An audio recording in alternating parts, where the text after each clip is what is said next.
Dia Allah yang setia. Dia Allah yang setia kepada janjinya, dia Allah yang setia kepada setiap kasihnya. Bahkan dia sudah menunjukkan kesetiaannya ketika dia mati di kayu salib, mengorbankan anak yang tunggal untuk menebus setiap dosa kita. Itu adalah bukti kesetiaan Tuhan terhadap cintanya kepada kita semua. Makanya kitab Ulangan ini berkata, dia adalah Allah yang setia. Itu tidak bisa dibantahkan oleh apapun. Karena ketika waktu bangsa Israel pun berjalan dari Mesir menuju tanah Kanaan, dia tidak pernah meninggalkan bangsa Israel. Demikian juga hidupmu teman-teman. Allah takkan pernah meninggalkan kehidupan kita. Amin. Allah takkan pernah meninggalkan kita. Jikalau engkau mungkin sempat berpikir, mana sih Tuhan? Gue udah doa nih, Tuhan gak tepatin janjinya. Gue udah berseru-seru kepada Tuhan, tapi Tuhan belum jawab-jawab. Tuhan itu setia gak sih? Mungkin jika engkau berpikir seperti itu, saat ini adalah waktunya untuk bertobat. Karena firman Tuhan dengan jelas berkata, dia adalah Allah yang setia. Bahkan di ayat yang berikutnya dikatakan, hai manusia, telah diberitahukan kepadamu apa yang baik. Dan apakah yang dituntut Tuhan daripadamu selain berlaku adil, mencintai kesetiaan dan hidup dengan rendah hati di hadapan Allahmu.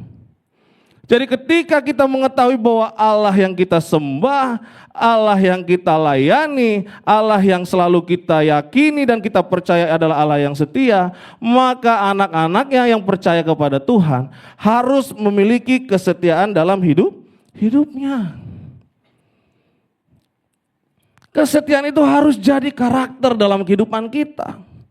Jika kesetiaan adalah sifat dari Tuhan, maka kesetiaan itu pun harus menjadi sifat bagi anak-anak Tuhan. Banyak orang yang ngaku baik hati. Gue ini baik loh. Banyak orang merasa pede dan percaya diri, gue ini orang yang baik hati.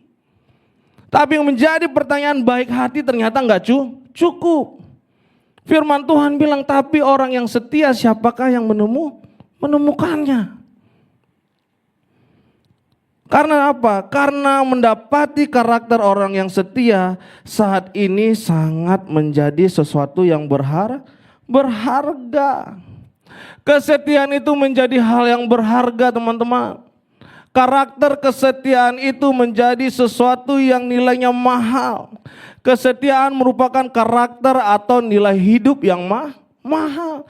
Karena apa? Di luar sana orang mencari di mana sih orang yang setia. Di luar sana orang mencari di mana bisa menemukan nilai hidup yang setia. Oleh karena itu, karena engkau menjadi anak-anak Tuhan, karena kita semua menjadi anak Allah pada sore hari ini, dengan jelas mengetahui bahwa Tuhan adalah setia, maka milikilah karakter dan nilai hidup setia dalam kehidupanmu masing-masing. Tunjukkan pada orang dunia di luar sana bahwa engkau memiliki karakter setia. Supaya orang dunia melihat benar bahwa dia anak Allah. Aku berpegang pada peringatan-peringatanmu dan aku amat mencintainya. Kesetiaan anak Allah yang paling utama ialah hidup di dalam kebenaran. Amin. Hidup di dalam kebenaran itu adalah sesuatu yang mutlak. Karena Allah sendiri adalah benar. Hidup di dalam kebenaran, setia di dalam kebenaran itu akan bisa kita lakukan, akan bisa kamu praktekkan, akan bisa kamu tunjukkan kepada orang-orang itu jika berdasarkan firman Tuhan. Kata Mazmur Daud, aku berpegang pada peringatanmu dan aku amat mencintainya.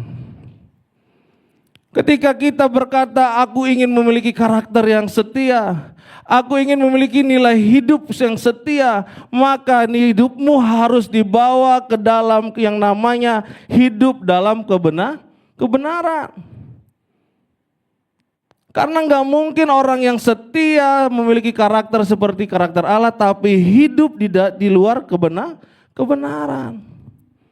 Makanya karena itu kalau kita mau hidup dalam kebenaran, awalnya harus mencintai firman Tuhan. Dasarnya harus kecintaanmu pada firman Tuhan.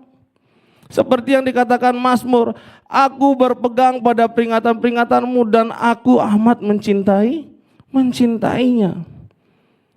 Ketika kita ingin berkata hidup dalam kebenaran, setia hidup dalam kebenaran, maka engkau harus mencintai firman Tuhan. Karena firman Tuhan itu teman-teman bagaikan cermin. Kita dapat berkaca melihat masih mana lagi yang kurang dalam hidupku. Dosa apa yang masih sering aku lakukan? Dosa seperti apa yang masih sering aku simpan dan aku sembunyikan? Yang mungkin katanya Tuhan gak tahu, orang tua tuh gak tahu. Tapi mata Tuhan melihat ada di mana? Firman itu bagaikan cermin. Melihat diri kita ini sejauh apa masih kurang. Hal yang mana mau diperbaiki. Karakter apa yang masih harus dibenarkan. Dosa apa yang masih harus kita buang dan kita tanggalkan.